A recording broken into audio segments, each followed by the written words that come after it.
All right, thank you very much, and good afternoon, everyone.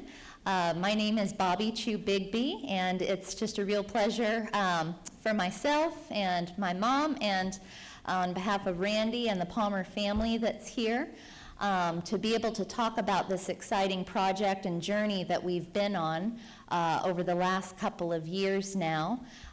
Before anything, I do want to be able to acknowledge Randy Palmer, who has been really a mentor, a storyteller, is a veteran, and is a leader in his Kiowa community, and be able to also acknowledge his family here, the Palmer family, Glinda, Dixon, Kathy, Mona, and the grandchildren. So today I'm just excited to be able to share with you about what started out as a PhD project during COVID as well, which already made it interesting, but really what's become a very meaningful journey of how do we do storytelling? How do we, I think that nowadays, indigenous tourism and Native American tourism has really become a big hot topic. You're seeing about it in the papers and New York Times and National Geographic. But I think one of the key points that I tried to make in my project and that I've learned through elders such as Randy and other community members is that this is nothing new. And for many of you, I guess I'll just start by saying, who here has either been to or heard of Indian City? Yeah, that's pretty powerful, right? That's pretty powerful. And so, I'm not saying anything new to tell you that, this has been going on for quite a long time. And tribes and, our Oklahoma Native American tribes have really been at the forefront of sharing traditional cultures, languages, lifeways, dances, music for so long. And so I just feel very honored to have been able to help try to document this. So how did this start out? Well, back in 2014, I was really honored to have received a scholarship through the Rotary Foundation. And the Rotary Club's a big shout out to Rotary and its generosity. And I was sent down under to Australia for a master's program. And it was in Australia, doing that master's program, that I really made a lot of close relationships with Indigenous Australian people there, the Aboriginal people. And when I was presented with the opportunity to continue to study and a PhD scholarship through the Australian government, I really felt that what I wanted to focus on was looking at tourism, because tourism's a really powerful tool. It really encompasses a lot of different things. Yes, there's travel, and yes, there's the hospitality of where you stay in a hotel and you pay for your meals. But tourism can be so much more, particularly for communities that there may not be other industries in rural areas or remote areas. And so the key focus of my kind of PhD in looking at tourism was wanting to understand for our Native American communities and indigenous communities around the world, beyond tourism simply being a means of making a paycheck, right? Supporting your family, which is in and of itself very important and honorable. How can tourism also help our tribes to serve the need of being able to share our cultures? And for our tribal members, and particularly the younger generations, to be able to stay in their communities. And so I was able to do a comparative study drawing on the Garajari tribe that I worked with. This is one of my mentors, Ms. Anna Dwyer, one of the only Garajari language speakers in the world in Western Australia. Her grandchildren who were dancing corroboree, kind of like a powwow. And I was able to document how are they using tourism in a really remote area where there are really no other options except for mining, to be able to share their culture and to earn a paycheck. And I knew then that I also wanted to interweave this with my own community and stories here. So I'm a member of the Cherokee Nation. I was able to document kind of the start of Cherokee Nation's tourism program, but even going further back to the Cherokee Heritage Center in Deligua Village, which many of you may have visited. But as I went back further and said, this Diligua, Cherokee Heritage Center, what we see now with FAM, right, First Americans Museum and the Chickasaws, this goes back much further, and it really goes back to Indian City. And so as I began making relationships in the Anadarko community in southwestern Oklahoma, more of these stories and conversations over dinner tables just naturally began to unfold. And I was very, very honored through Bruce Caesar, who I will talk about in a second, to have been put in touch with Randy and the Palmer family. And so, like I said, I was a COVID PhD, which made it really crazy. You know, a lot of interviews, a lot of conversations, field work had to go completely on Zoom. I think, you know, I'm not telling you anything new about what a horrible time COVID was throughout Oklahoma for many of our tribes, losing so many of our elders and those who were vulnerable. And then, you know, trying to figure out work situations and PhDs and everything, it took a lot longer. But I think the beauty of it taking a bit longer was that it opened up these spaces for the conversations that I was able to have with the Palmer family. And so as COVID started to kind of lessening, and my mom and I would load up down to Anadarko and be able to meet with Randy and Glinda and his kids, we started looking over some of his family photos and started looking over, more importantly, some of these postcards. And one of the most exciting aspects of this research was really just going through tons of these colorful postcards that each obviously carry a story, are documenting a specific dance, a specific tribal dwelling. And as I'll let Randy explain here in a second, you're looking at Randy right here. There is Randy here, and here he is today. And so it's really, you know, in all seriousness, I'm just very, very honored to have been able to work with the Palmer family, as they are the key custodians of this Indian City legacy and the storytelling, the dance that goes along with each one of these images. A couple of the other voices that I talked to who are also involved with Indian City, who are, you know, almost lifelong Anadarko residents. Some of you may know Bruce Caesar, who's a renowned Pawnee silversmith. And just beginning to hear some of these voices, this was absolutely one of the most enjoyable parts of the PhD, was that it really turned into an oral history project. You know, I wanted them to kind of guide the way of tell me about Indian City. I'm not coming with a bunch of assumptions, although I've heard them. People come with certain assumptions of what it was or what it wasn't. But I think that this quotation from Bruce Caesar alone is a really powerful way of talking about what I was exploring in my thesis, which is that tourism can be a really powerful tool for communities beyond just economic empowerment. So he says, just being a 7-year-old kid working for my dad, Julius Caesar, the renowned Pawnee silversmith, and learning from him alongside my brother, learning the techniques of traditional jewelry making, that was the fun part of being able to control your own destiny, in that you didn't have to work in the grocery store or out in the fields. You could sit there and create stuff. Indian City helped people like us who were artists to have a niche, a place to make our livelihood through the summer tourism months and even through the winter months.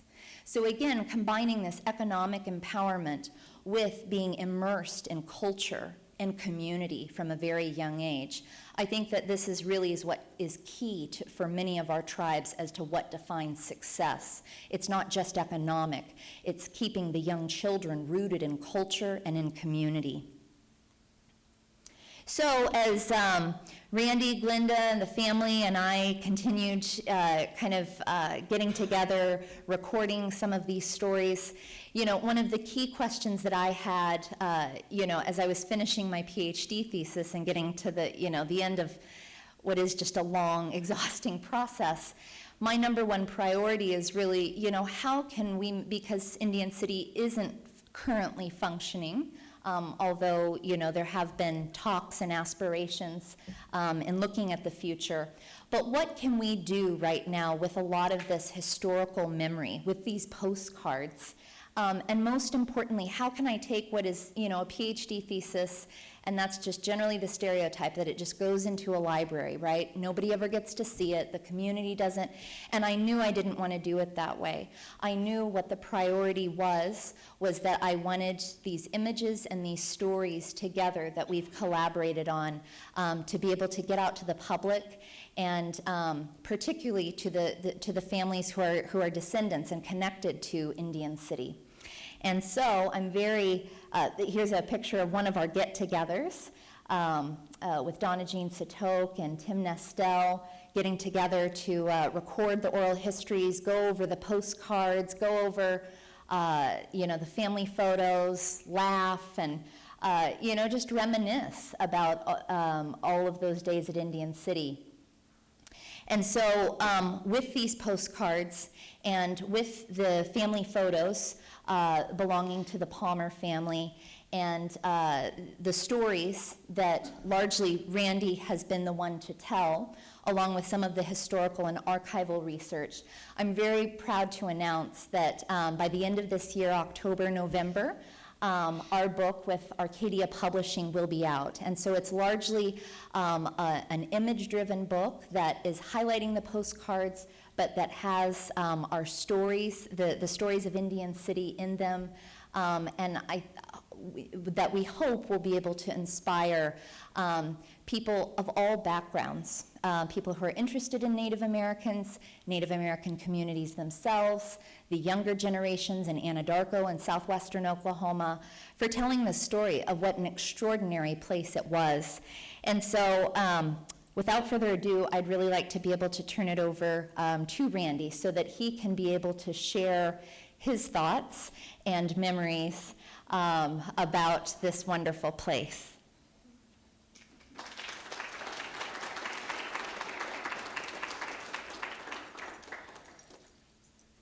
Good afternoon. Randy Palmer. My Kiowa name is Magade, means standing high.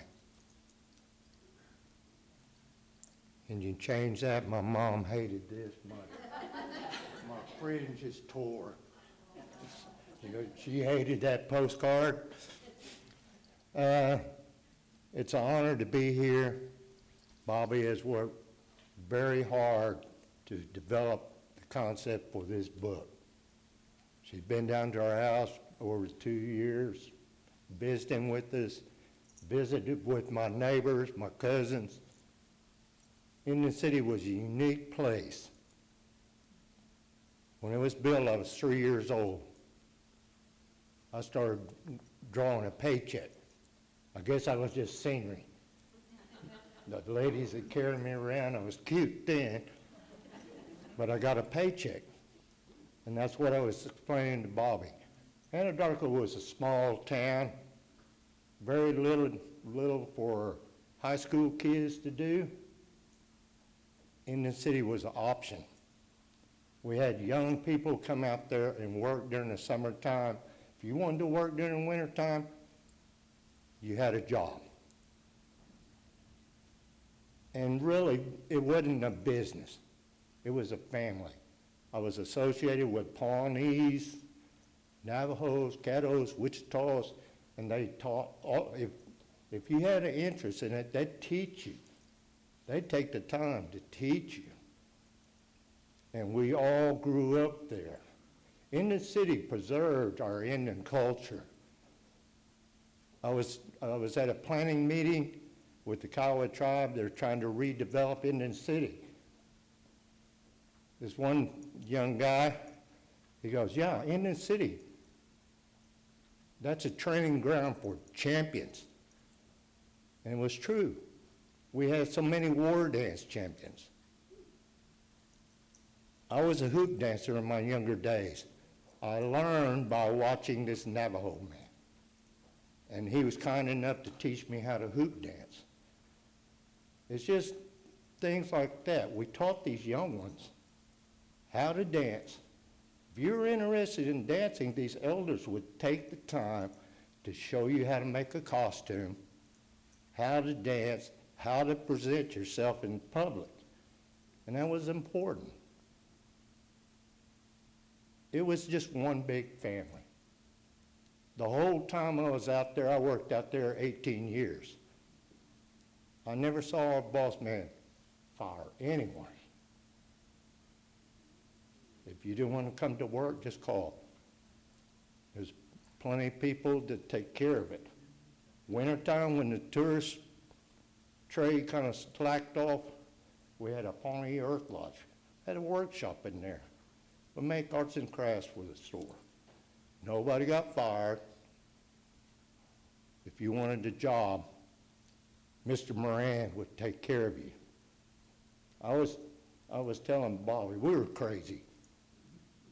Everyone had a name. Mr. George Moran. Kiowas called him Wrinkle Neck. Coat to coy. And Bobbie goes, did he get mad? I said, well, we didn't really tell him to his face. He knew, but that name goes back to before statehood. There was a man that had a trading post. Coat to coy means wrinkle neck. It didn't mean anything malicious. Wasn't making fun of him. That was just his name. And that was our family. All those people. You know, they took the time to tell you things. My mentor, I was a little guy when, you know how kids are, they're going to mess up, play around.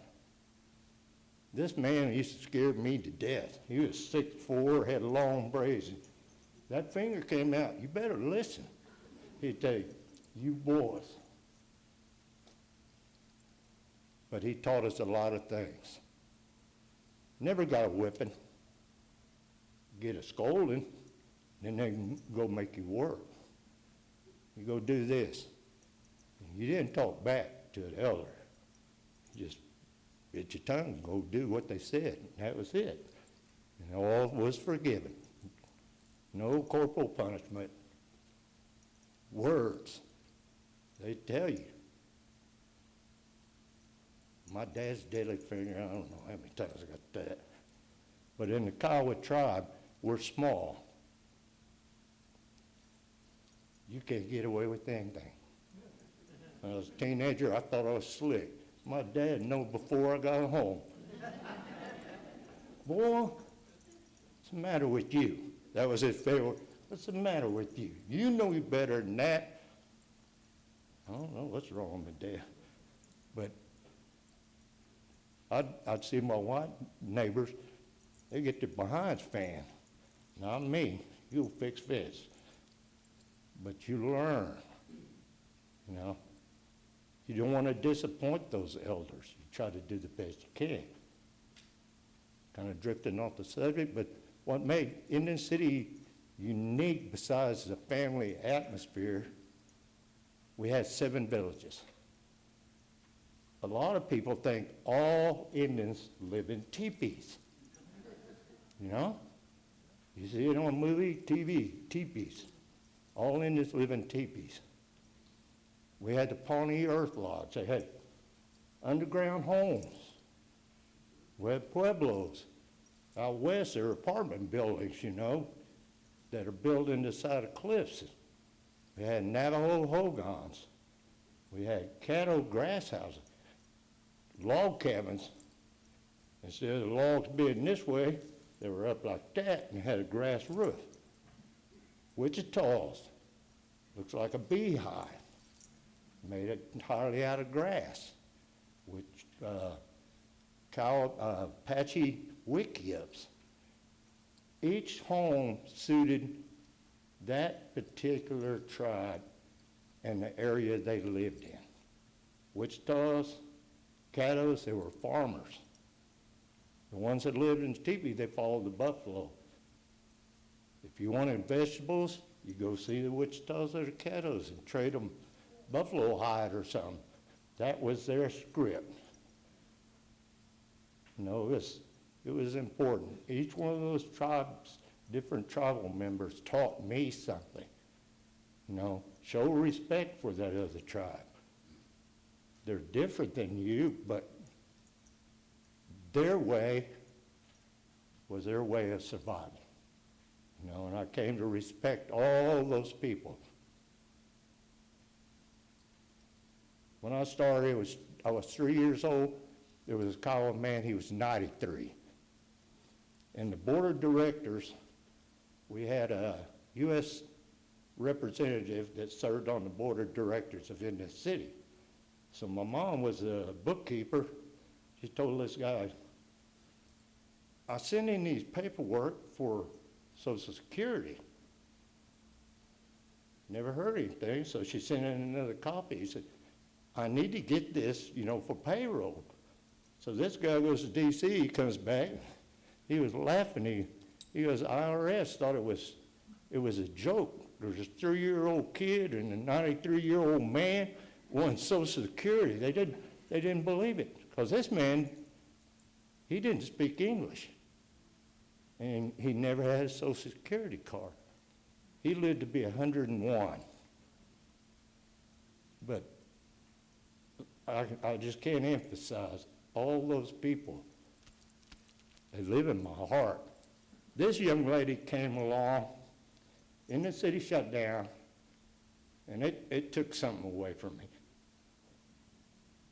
From a lot of us that worked out there, it took something away from us. She was interested in doing this, and I'm so proud of her. And everyone that's still around that worked at Industry is proud of her. You know, I've been trying to help the Kiowa tribe. They're talking about redeveloping, and that'd be good because it gave us an opportunity. I made money out there. When I was 12, I bought 40 acres of land. When I went to college, I bought my car from that money that was provided by Indian City. And like I said, there's very little opportunity for high school kids. But I really want to thank Bobbie for giving me the opportunity to come and speak to you. You didn't change that. Good. Hey, Mom. Schnell, mach schnell. Hey, Ma. She's slower than me. This is my pretty wife, Glenda. Keeps me out of trouble.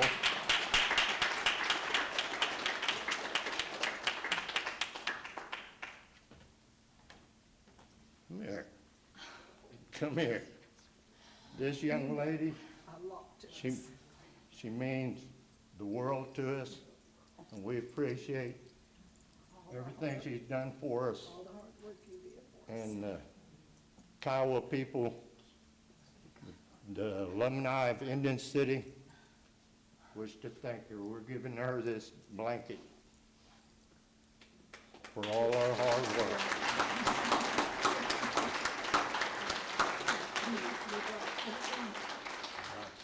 I'll change that. Okay, we'll change it.